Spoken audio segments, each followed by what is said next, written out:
हमारी ममता बनर्जी। कोई सिख, कोई जाट मराठा, कोई गुरखा, कोई मद्रासी, सरफत में मरने वाले हर वीर था भारतवासी। विधानसभा चुनाव को लेकर पश्चिम बंगाल इन दिनों सुर्खियों में बना हुआ है, खासतौर से ममता बनर्जी को लेकर। ममता बनर्जी देश की बहुत ही चर्चित महिला मुख्यमंत्री हैं। वे लगातार 2 बार बनने वाली देश की पहला महिला मुख्यमंत्री रही हैं। पश्चिम बंगाल में लोग उन्हें दीदी के नाम से पुकारते हैं, वो इसलिए कि उन्होंने बंगाल के लोगों के लिए बड़ी बहन की तरह काम भी किया है, इसलिए लोग उन्हें दीदी कहकर सम्मानित करते हैं।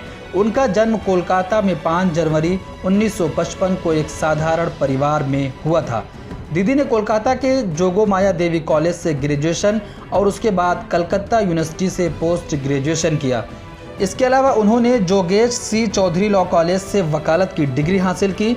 उन्होंने अपने राजनीतिक सफ़र की शुरुआत 70 के दशक यानी 1975 में पश्चिम बंगाल में महिला कांग्रेस की जनरल सेक्रेटरी नियुक्त होने के रूप में की थी। महज 15 साल की उम्र में उन्होंने कांग्रेस पार्टी में अपना कदम रखा। 1976 में उन्होंने पहली बार एक पदाधिकारी के रूप में अपना कमान संभाला। इसके बाद 1978 में ममता कोलकाता दक्षिण की जिला कांग्रेस कमेटी की सेक्रेटरी भी बनी। 1976 से 1980 तक वे महिला कांग्रेस की महासचिव रहीं। 1984 में पहली बार ममता बनर्जी को लोकसभा चुनाव लड़ने का मौका मिला और दीदी को चुनाव लड़ने के लिए टिकट भी कांग्रेस पार्टी ने ही दिया था।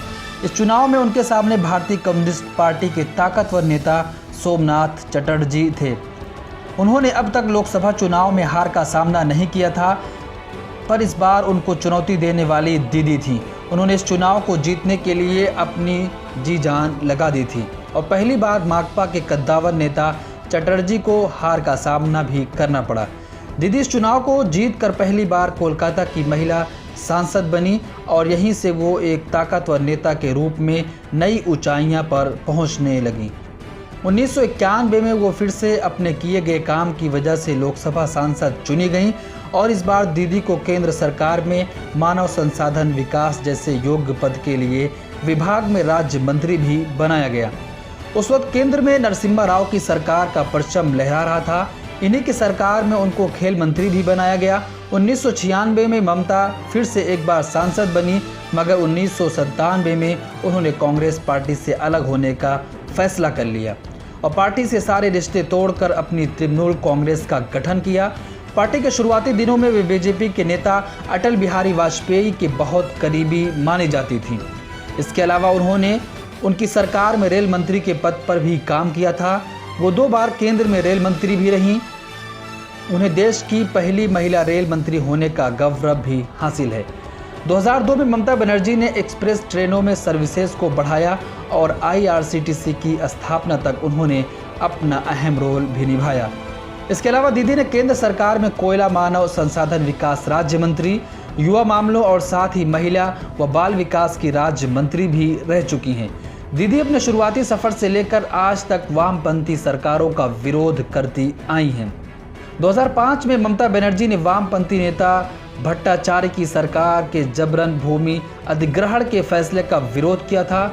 इसके बाद बंगाल के सिंगूर और नंदीग्राम के हिस्सों में उन्होंने सरकार की नीतियों के खिलाफ जमकर आंदोलन भी किए थे।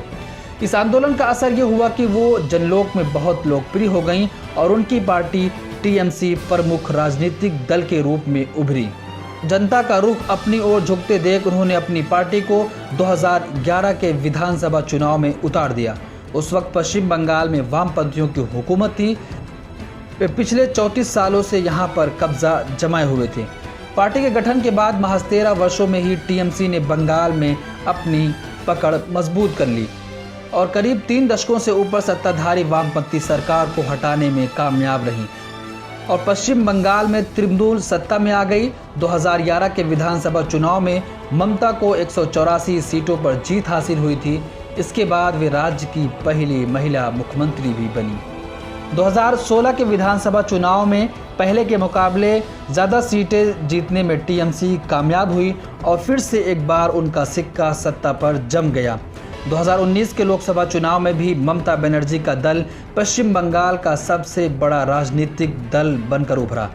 लोकसभा की 42 सीटों में से टीएमसी ने 22 सीटों पर अपनी जीत दर्ज की और बीजेपी को 18 सीटों पर जीत हासिल हुई।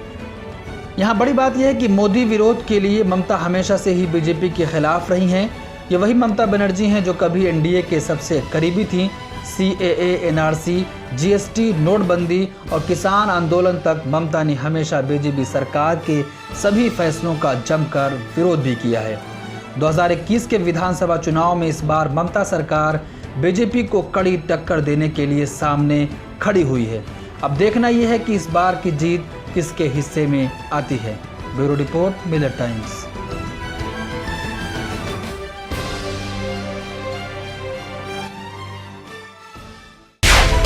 मिलर टाइम्स को आपकी जरूरत है।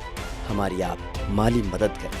हर महीने सिर्फ 100 रुपये और 1 साल के लिए 1 साल सिर्फ 1000 रुपये। रकम भेजने के लिए यहाँ दिए गए फोन पे, गूगल पे और पेटीएम नंबर का इस्तेमाल कर सकते हैं।